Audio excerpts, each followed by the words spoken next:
Hi, I'm Steve Clemons, and I have a question. How much do social media companies know about you, and how easy is it to manipulate you, or me, or a whole country? Let's get to the bottom line.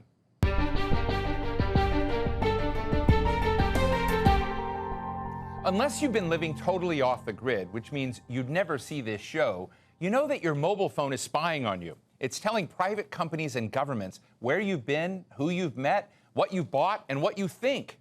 All those free apps that we use and love, ever wonder how they're free? Maybe it's because you're the one being bought and sold. We pay by giving up our personal data and our privacy, and in return, we get a service. Usually our data is used to try to sell us stuff that we may be interested in based on our personalities and our preferences. But how about when things take a darker turn and our behavior is predicted? How about tools that can manipulate our behavior or even what we believe? How about companies that work to turn up the intensity of hate in society? Should we be scared that our data is out there and in some cases being weaponized? Today we're talking with Brittany Kaiser, who worked for Cambridge Analytica in London before becoming a whistleblower and blowing the lid off that company's inner workings. Now she's a data rights activist and co-founder of Own Your Data. She wrote a book about her experiences, Targeted: My Inside Story of Cambridge Analytica and How Trump, Brexit, and Facebook Broke Democracy. And David Carroll, who teaches media design at the New School in New York and one of the best-known crusaders for data protection rights in the United States. Both Brittany and David were featured in the Netflix film The Great Hack, about how the social media platforms that were supposed to connect us have actually divided and paralyzed us. Thank you both so much for joining us. David, let me just start out. You're the only one I know who set out to say, I'm going to go sue to get the rights to my data. And that is a fascinating step that you took. Why did you take it? And just to cut to the punchline, I know you didn't get your data, or at least I think you didn't as a result of the end of that film. But I just want to know, is there any chance you'll eventually win in that quest? Sure. Thanks, Steve. It's great to be here.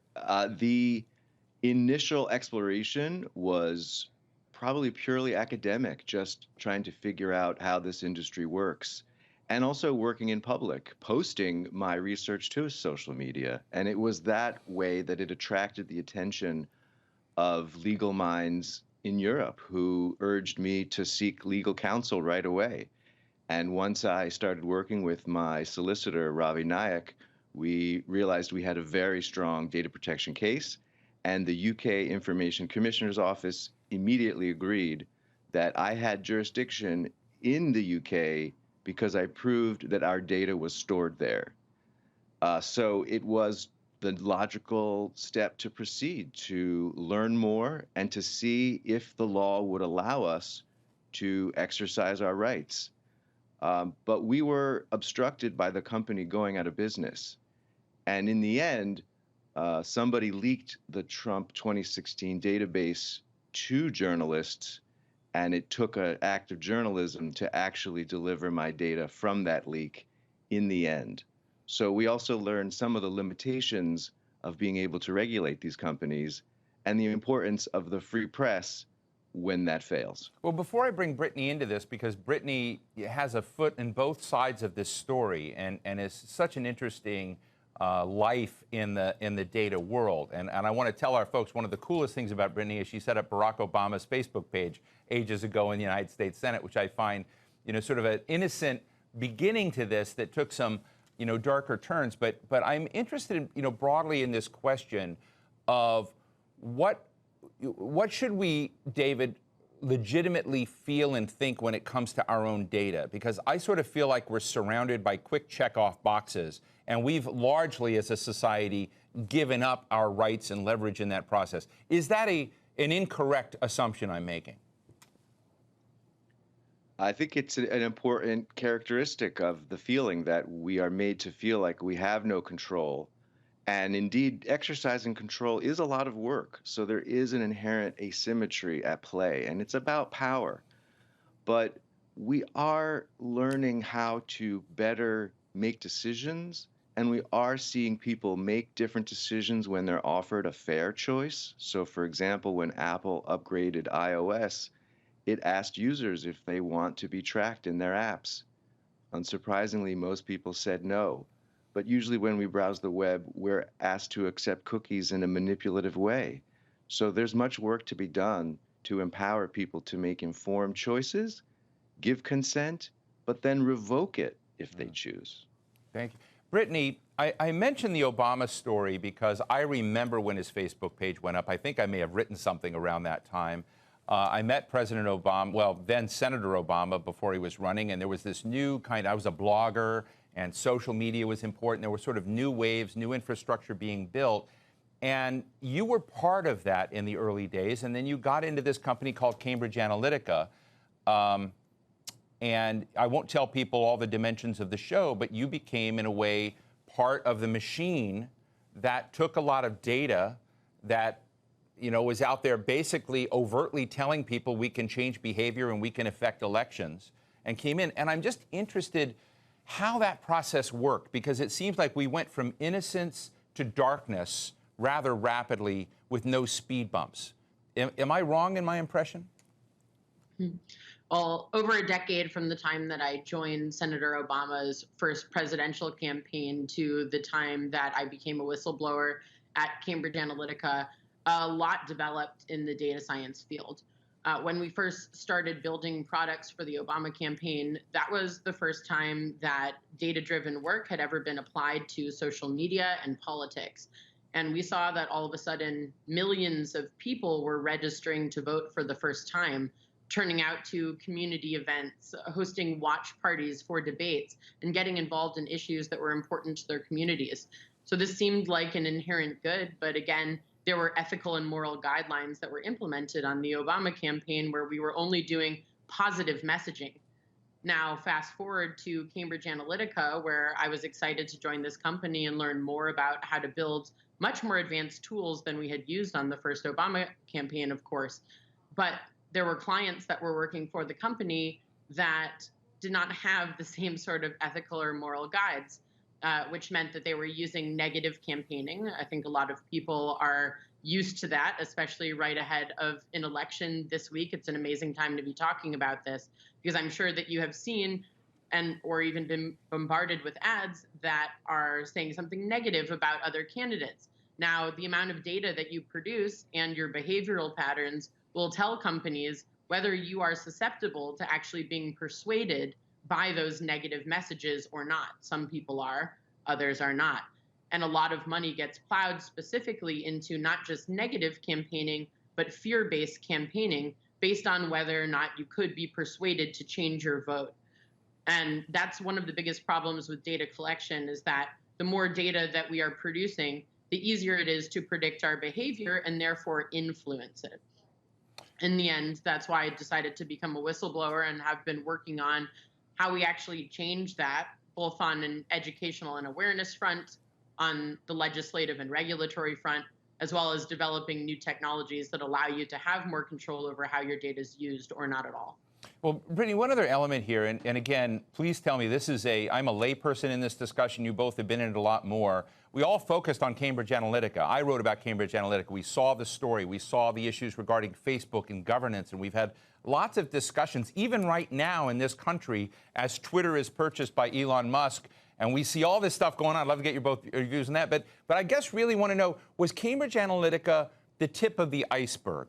Are the behaviors, are the capacities to, in a way, repeat, perhaps less flamboyantly, what Cambridge Analytica did, still embedded in our society? Are we still seeing democracies, not only in the United States, but whether it's in Trinidad or over in France or the UK or places all around the world, are we still seeing these behaviors as part of the political ecosystem?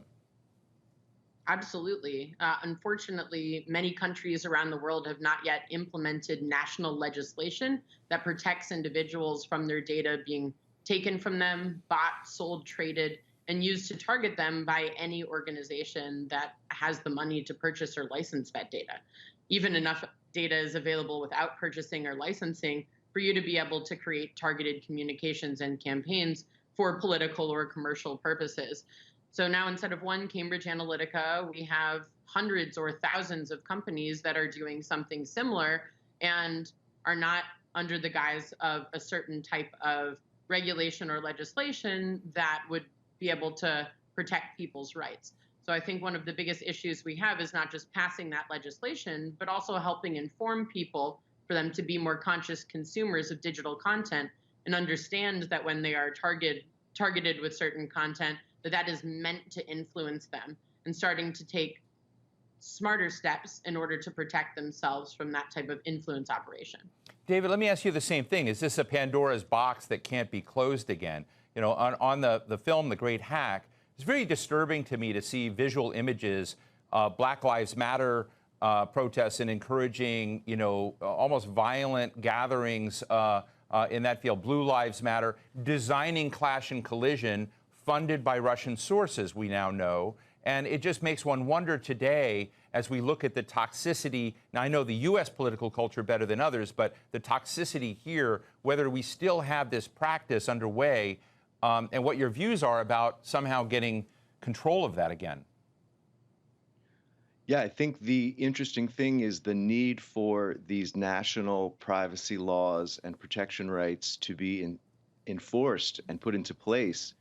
Because in the United States, we don't have the right to ask, for example, a political campaign or its vendors for our data to be able to even know if abusive practices are being used, if people are being marked targeted for fear-based campaigns or being marked to demobilize them from participation.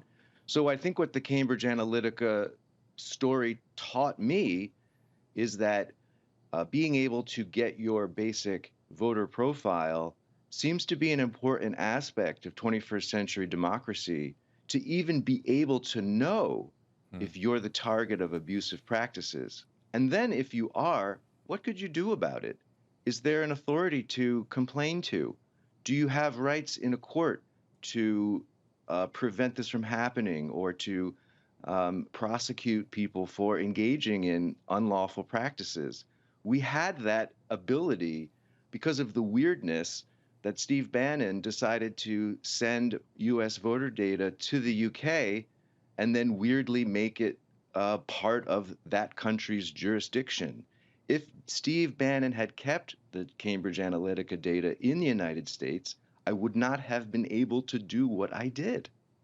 It's so fascinating. Let me just ask you both real quick. Are free and fair elections in the United States, in the UK, really possible now? Brittany?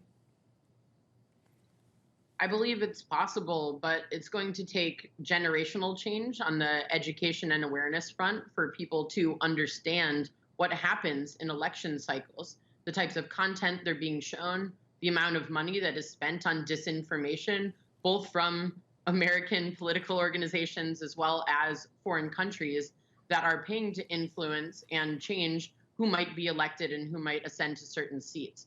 So that's one thing. Secondly, on the legislation front, we still don't have federal legislation in the United States. There are plenty of countries around the world, especially with supranational legislation in Europe, that are starting to protect people and make these types of political operations that are data-driven a lot more difficult to do. But there's still so much of the world that has a lot to learn and a lot to work on the legislative and regulatory front, where I think the fastest way we're going to see change is by implementing new types of technologies.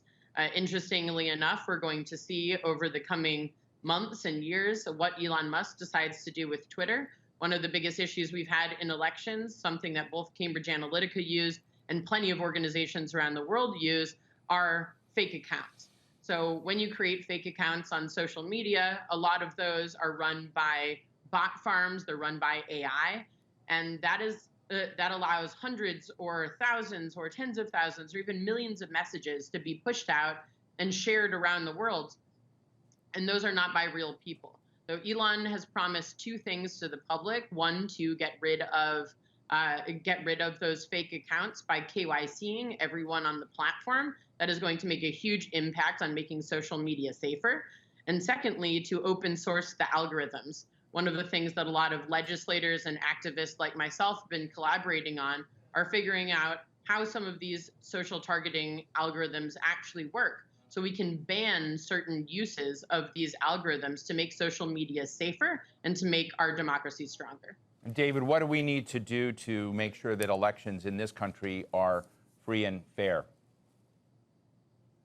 I would like to see national data protection and data rights legislation be passed in this country so that individual voters can get a handle on how their personal data is being used in the political process, and then mechanisms to redress abuses and to inhibit actors from engaging in abusive practices and creating the kind of transparency that would be necessary. And I think a challenge is that politicians and their campaigns and their super PACs and their donors do not want to be regulated, do not want scrutiny, and they're the ones who make the rules.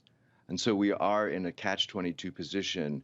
We are asking our politicians to allow us some insight and visibility into how they target us for issues and campaigns and campaigning. Right. And it's a tall order, but other countries are doing it, so it's possible. Yeah, David, from what you've seen from Elon Musk thus far, do you have confidence that he's going to make it a safer, better platform? Unfortunately, he has motivated a number of people to leave the platform and to seek new places elsewhere on the web in newly emerging decentralized social networks that cannot be purchased and controlled by a billionaire. So it remains to be seen if advertisers will come back to the platform. It remains to be seen if fellow academics like myself feel comfortable and safe there.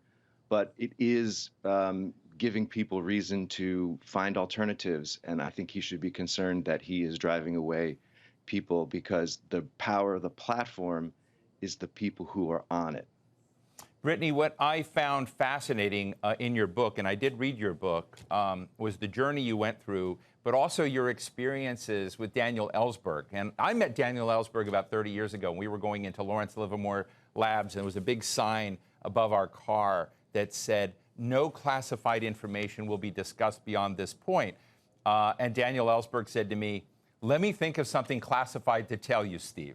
And it was this very electric moment where I felt awkward. I'll never forget it. But it makes me wonder to some degree whether the role you played in Cambridge Analytica as a whistleblower and other of your colleagues there, Chelsea Manning, Edward Snowden, where through them, we learned so much more about essentially the world of official secrecy and about the technical capacity and the digital capacity behind a lot of that intelligence and essentially spying, if you will. And I'm wondering what your thoughts are on how important that kind of role is. It's not something often discussed. Should we be embracing the Snowdens and the Mannings of the world, or is that, a bridge too far? I do a lot of work on supporting whistleblowers. I usually have at least one new whistleblower a week reach out to me, and I introduce them to lawyers or the government departments or agencies to which they would need to submit whistleblowing evidence in order to go forward with their complaints. And I believe that we need to strengthen whistleblower law, both in the United States, in Europe, and many other countries around the world that don't yet even have national whistleblowing law. What's so important about what whistleblowers do and are able to provide is original evidence of wrongdoing, whether that be crime, fraud, waste, etc. Those are the types of issues that whistleblowers bring up.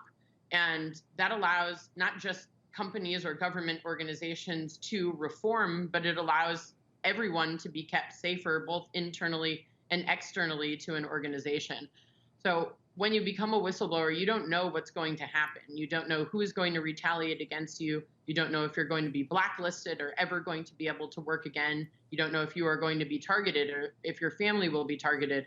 It's normally described as a crisis of conscience moment, which means if you decide not to do this, you wouldn't be able to live with yourself. So you do it regardless of the consequences. And for a lot of people, they lose a lot of their rights and have much bigger issues than I did. I was very lucky to be in a position where I was talking about an issue that the entire world started to care about. And so I had many more supporters than detractors. And I've been able to work with legislators and regulators around the world, educators, technologists, in order to help close the gap between technology and ethics. And what was so amazing when I first met Daniel Ellsberg, about a month after I became a whistleblower, he sat down with me and he said, "You look very young. How old are you?" I told him I was 30, and he laughed and he said, "I was also 30 when I became a whistleblower. Maybe it's just something about that age." And we had a talk about what it actually meant to make that final decision, to go in with your evidence and hope for the best, knowing that it's possible that you have incredibly negative repercussions, but you know you have to do it for the public good. Thank you for that. David, you're active both as an academic but as an activist, and you write a lot about these issues in the United States. And I imagine in the next Congress that is elected, this is going to become one of the hottest issues. And I'm just interested, as you see the sort of guardrails, and what are the blind spots we're having in this conversation? It occurs to me that I had never heard of Pegasus software. One of the ways in which allegedly the Saudis tracked down my friend Jamal Khashoggi through cell phones and state-based systems that enabled an incredible degree of surveillance. But as I sort of joking and talking about, hey, people's cell phones are spying. Their cars are reporting information on where they drive. We're all part of a data info system, and it just makes me wonder: are we basically hamsters inside a very complex trap now? And how do we get out of it? But I'd just be interested in the guardrails and blind spots that you see in this discussion. Sure. A big blind spot that attracted me to the scandal initially was the very porous, almost imperceptible boundaries between the election industry and what we refer to as the military-industrial complex, the way that defense contractors and private intelligence companies operate in the same space with the same techniques, the same people, potentially the same data sets. So the way that the parent company of Cambridge Analytica was really started out in defense and then used its techniques for elections and commercial advertising, the failure for us to erect a firewall between intelligence, private intelligence, and then the data ecosystem was one of the key alarming elements. And I'm not sure if we have succeeded at preventing other examples of this dangerous overlap between defense and civilian activity. Well, listen, we will have to leave it there. Data rights activist Brittany Kaiser, co-founder of Own Your Data. And I have to say, Brittany, great necklace there as you're wearing the Own Your Data jewelry. And David Carroll, associate professor of media design at the Parsons School of Design. Thank you so much for joining us. Thank you, Steve. Thank you, David. So what's the bottom line? We all go online and our data's out there. Companies figure us out and they send us ads to satisfy our desires. It sort of starts suggesting a brand of deodorant or a vacation destination. But it winds up recommending who to hate or who to love or who to vote for. Most folks will say, c'est la vie. But it's very much like doping in sports. Once you know the competition is rigged and cheating is rampant, the contest is undermined. That's why democracy seems like it's under threat everywhere. The feeling that everything is being manipulated. Our voices don't matter and there's nothing we can do about it. Well, that's turning people away from hope and change. I don't know if owning your data, like David Carroll and Brittany Kaiser suggest, is a workable solution. But at least being aware of the dangers that exist as we click boxes and give away permissions all day is a good place to start. And that's the bottom line.